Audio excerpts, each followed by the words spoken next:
La mayoría de los protocolos de investigación que tú mandas para entrar a una maestría, a un doctorado, para concursar por una beca, no suelen ser rechazados porque la investigación parezca aburrida o porque el objeto de estudio no sea relevante o porque no le interese a los del comité que leen esos protocolos, sino más bien porque no está estructurada como un proyecto viable a ser realizado en el tiempo que la institución a la que quieres entrar está determinando. Suelen ser 2 años para una maestría o 4 años para un doctorado. Y esto es normal porque en general nadie te enseña a escribir un protocolo que pueda convencer al comité académico de que tu proyecto es viable a ser realizado en el tiempo determinado que la institución requiere. Es decir, escribir un protocolo que realmente convenza a ese comité académico. Y es que hace unas semanas tuve que mandar un protocolo para competir por una beca de investigación. Y mientras lo escribía pensaba en las peculiaridades que tiene escribir un protocolo de investigación frente a, por ejemplo, una tesis, un ensayo, y es que tiene que ser un documento que logre convencer a ese comité académico no solo de que tu idea es buena y relevante, sino también de que eres capaz, por una estructura más bien de organización, de poder llevar a cabo esa investigación en tiempo y en forma. Lo que te quiero decir es que un protocolo de investigación tiene que ser un documento muy estratégico. Así que aprovechando que el viernes de la semana pasada mandé mi protocolo de investigación, quiero contarte paso a paso cómo puedes escribir el tuyo. Quiero darte algunos consejos que a mí me hubiera gustado saber.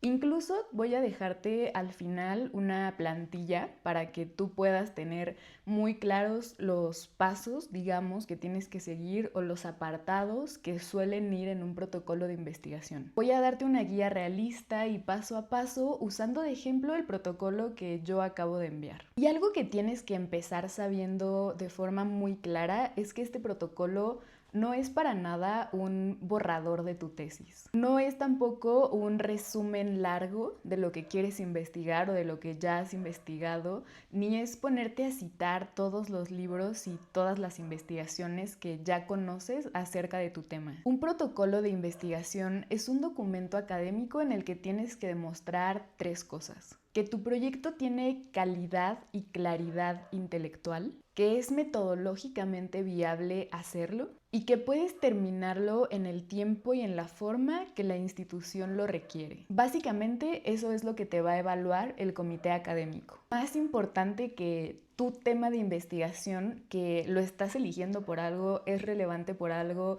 es interesante por un montón de razones. Al comité le interesa cómo está construido ese tema de investigación. El paso más fundamental para escribir tu protocolo, y seguramente si ya hiciste una tesis de licenciatura estás cansada o cansado de escuchar esto, pero es delimitar tu tema. Lo primero que tienes que hacer es definir tu objeto de investigación y saber delimitarlo. Es decir, no vas a escribir un protocolo para investigar la modernización en México o la pobreza en México en el siglo XX. Esos son temas que son tan abstractos que podrías enfocar de tantas formas diferentes que al comité de investigación no le va a decir nada y más bien va a pensar que no tienes claro qué es lo que quieres estudiar. Por ejemplo, no puedes mandar un protocolo que diga que te interesa estudiar las mujeres en la Revolución Mexicana. Ese es un tema de investigación que todavía no está definido. No está definida la ubicación geográfica, la temporalidad, la metodología, qué vas a observar específicamente de las mujeres en la Revolución Mexicana. Porque de ese tema podrían escribirse 100 libros y podría seguir habiendo tema de investigación. Lo que tú quieres decirle al comité académico es que sabes exactamente qué vas a observar, en dónde y cuándo. Tienes que pensar en un proceso específico, en un lugar específico y en un tiempo específico. Es mucho mejor presentar a un comité académico un tema que está demasiado delimitado a un tema que parece muy importante y muy interesante, pero que está de forma todavía muy abstracta. Te voy a decir mi objeto de estudio para que tengas una idea.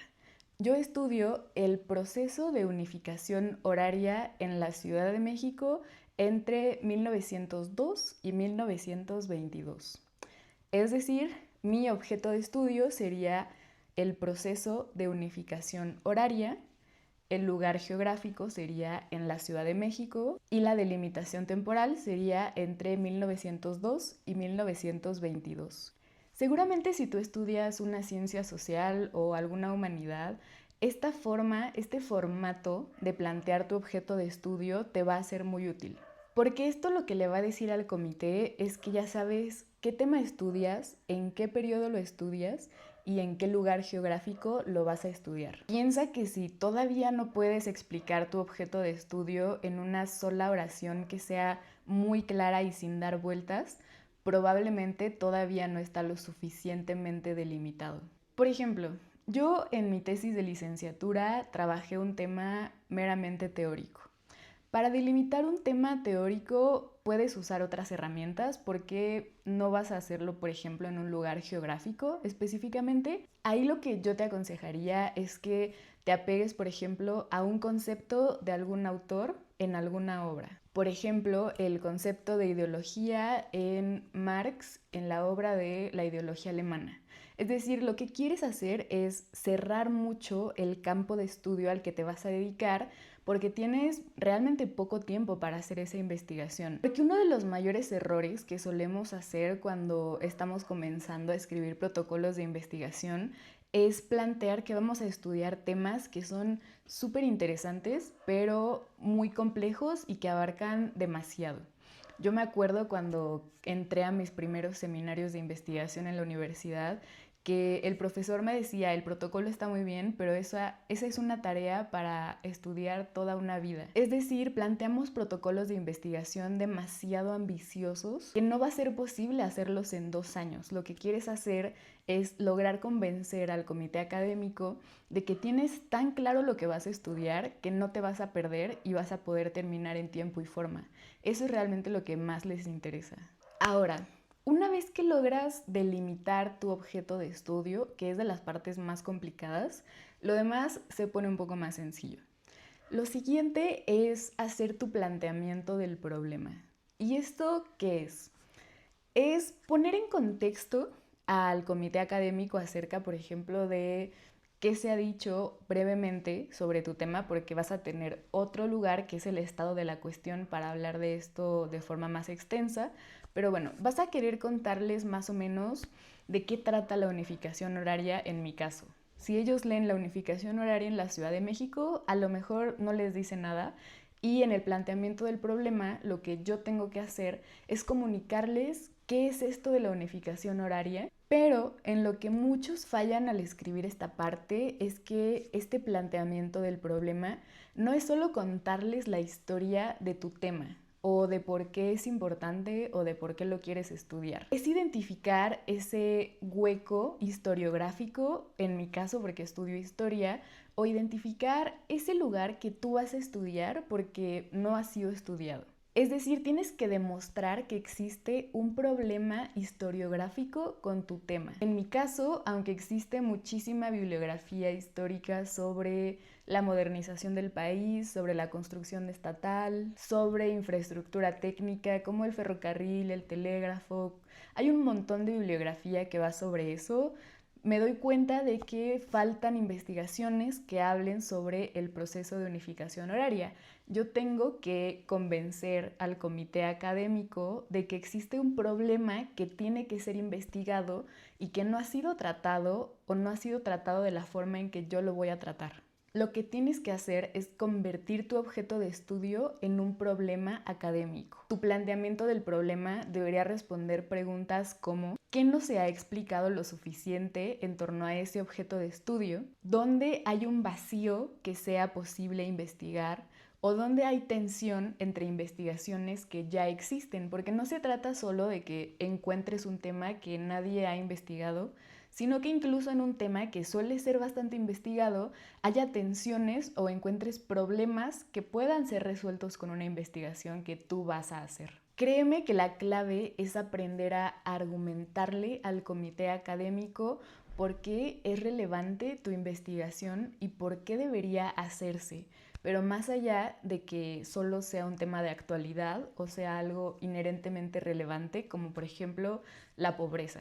Tienes que convencerlos de que tu forma específica de tratarlo, de que tu enfoque teórico, metodológico y las lecturas que has hecho van a ser relevantes para ese problema. Yo considero que definir tu objeto de estudio y delimitarlo y hacer tu planteamiento del problema son de las partes más difíciles de escribir tu protocolo, porque todo lo demás ya va en concordancia con ese trabajo que ya hiciste. Por ejemplo, lo que sigue es escribir tus objetivos. Y un error común, aunque no lo creas, es escribir objetivos que no están realmente conectados con tu problema de investigación. Tu objetivo general tiene que responder directamente al planteamiento del problema que acabas de hacer. Si mi problema es analizar el proceso de unificación horaria en la Ciudad de México entre 1902 y 1922, tengo que desglosar en un objetivo general y objetivos particulares. Y generalmente te voy a dar una clave que te puede funcionar, porque tampoco soy experta en metodología de la investigación. Pero piensa que tu objetivo general tiene que ser un objetivo que responda a tu pregunta de investigación. Realmente no me vas a creer la cantidad de veces que he visto y a mí me ha pasado que tus objetivos de investigación no coinciden con tu planteamiento del problema.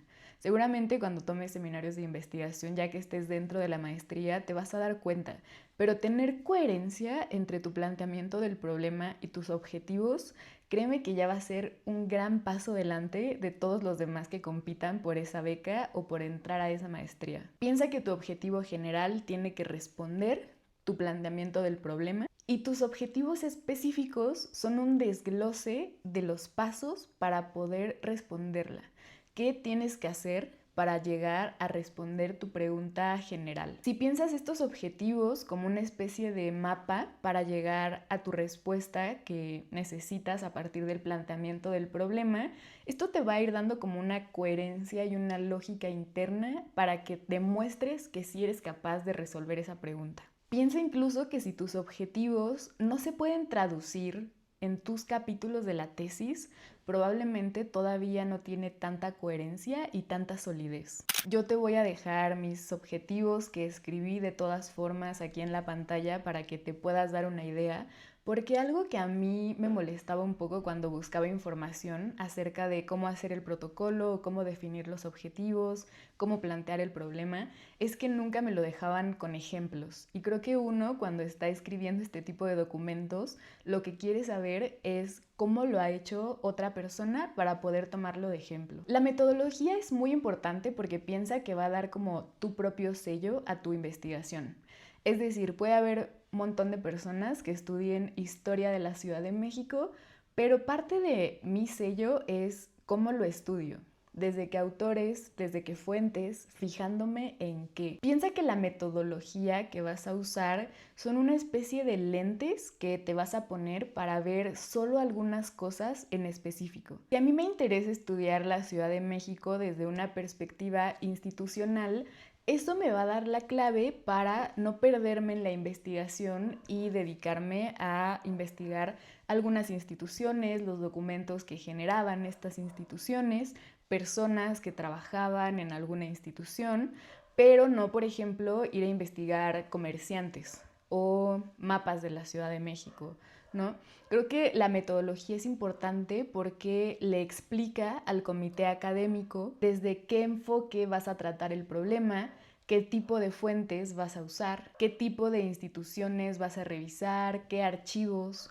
Esto es en mi caso, les digo, como persona que estudia una maestría en historia, pero creo que lo pueden adaptar a lo que ustedes vayan a estudiar.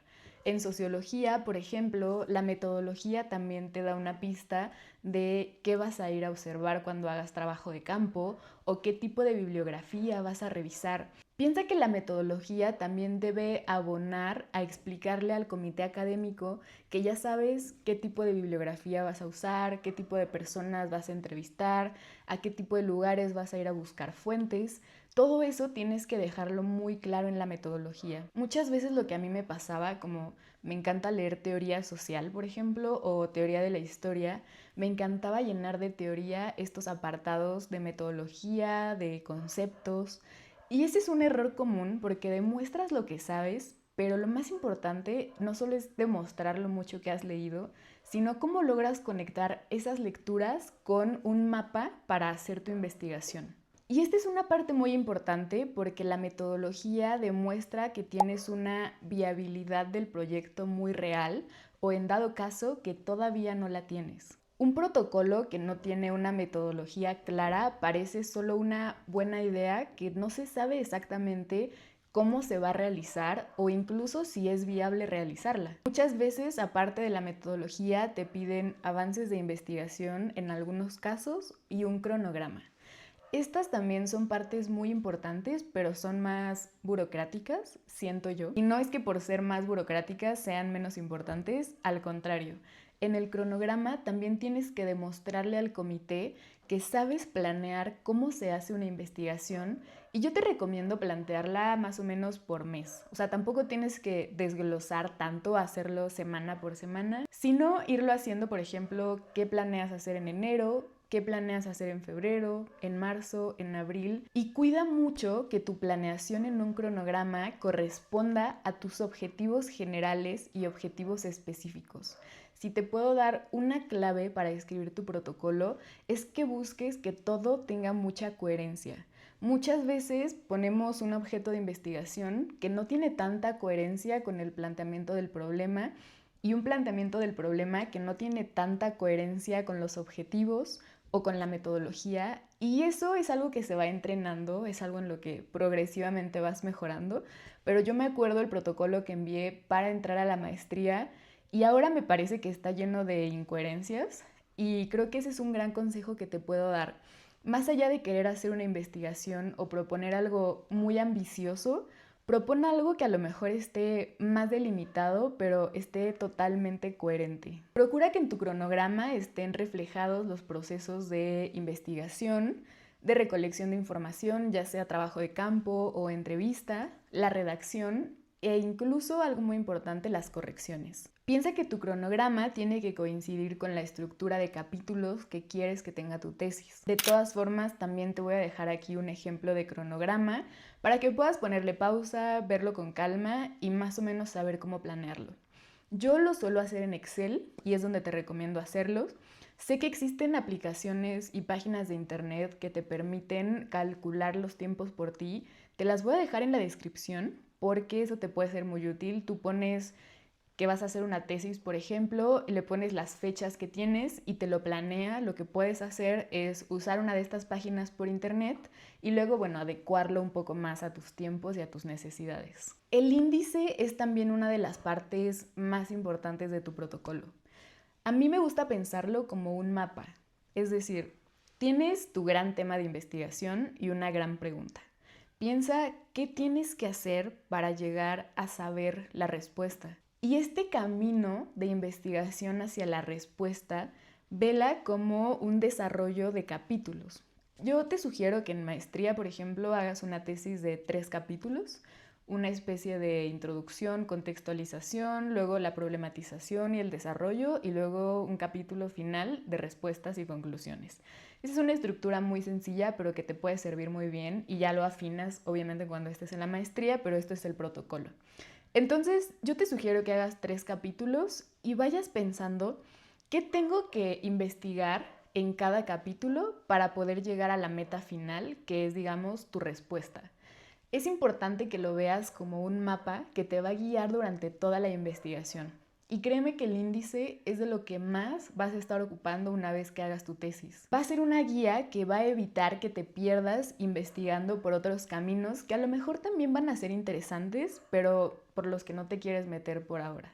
Es decir, va a evitar que si estás estudiando la unificación horaria en la Ciudad de México, luego encuentres que también se habla mucho de calendarios y te quieras meter a investigar sobre calendarios, porque ya tienes un índice delimitado de lo que tienes que investigar. También te voy a dejar mi ejemplo de índice por si lo quieres ver y veas más o menos cómo lo voy armando. A mí me encanta tener índices muy específicos. También te voy a dejar por acá el índice de mi tesis de licenciatura para que veas y te des una idea de cómo puedes ir organizando el tuyo. Y ahora sí, voy a darte los errores más comunes para que tú intentes evitarlos y tengas más posibilidades de quedarte en la maestría, en el doctorado, de ganar una beca o lo que quieras. El error más común es tener un tema demasiado amplio.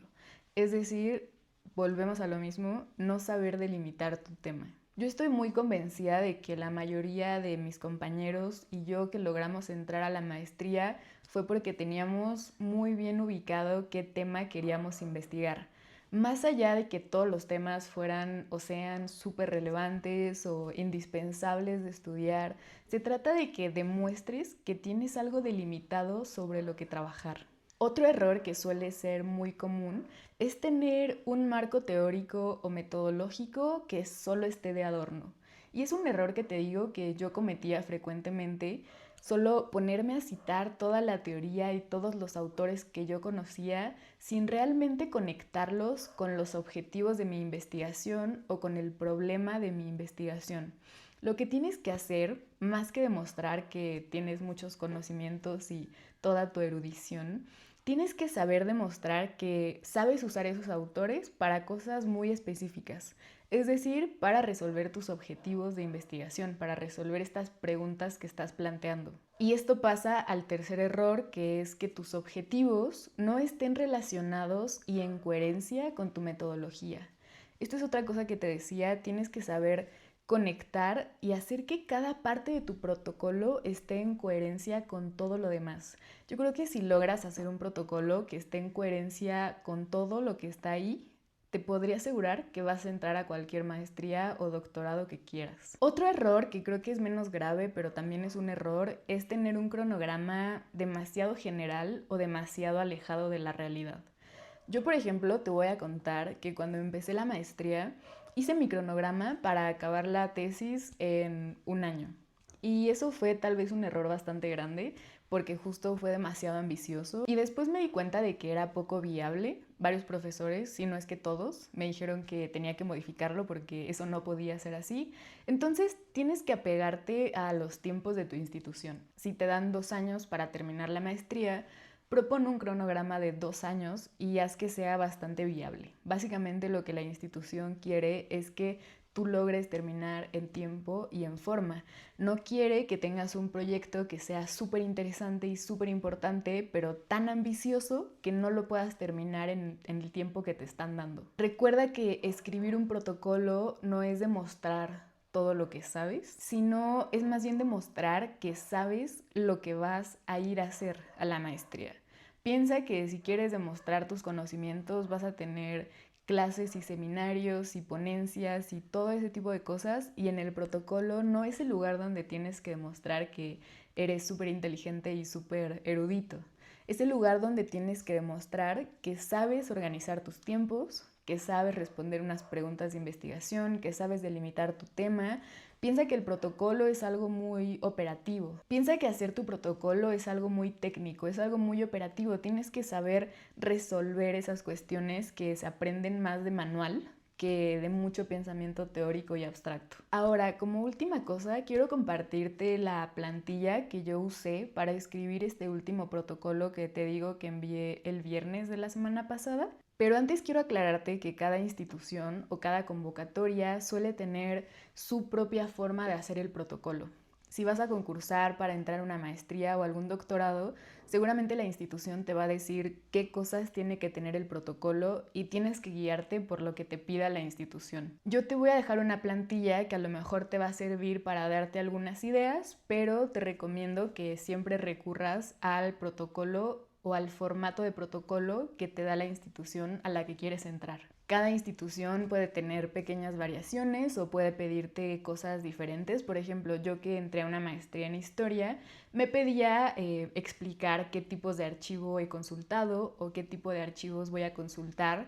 Y eso es algo que probablemente si no estudias historia nunca te van a pedir. Así seguro pasa con tu disciplina. Si vas a estudiar filosofía, economía, derecho, seguramente te van a pedir cosas que a mí no me pidieron. Entonces toma esta plantilla como una guía. Yo se las dejo porque en mis videos donde hablo de la maestría me suelen pedir que les deje plantillas y bueno, a mí no me cuesta nada. Entonces te la voy a dejar en un link que va a estar en la descripción. Si tienes algunas preguntas mucho más específicas que quieras saber en relación con un protocolo, voy a estar intentando responder todos sus comentarios para guiarlos en algo que yo pueda apoyar.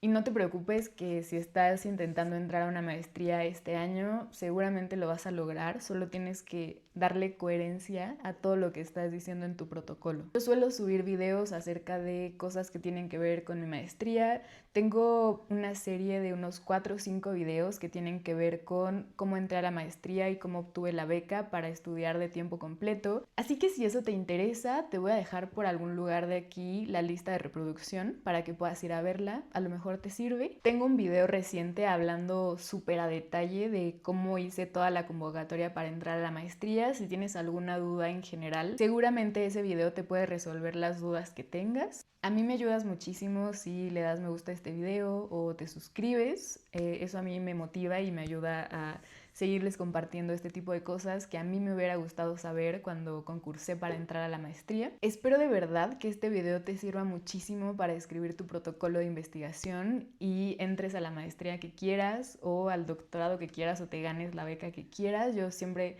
te deseo lo mejor en ese sentido y nada, nos vemos en el siguiente video.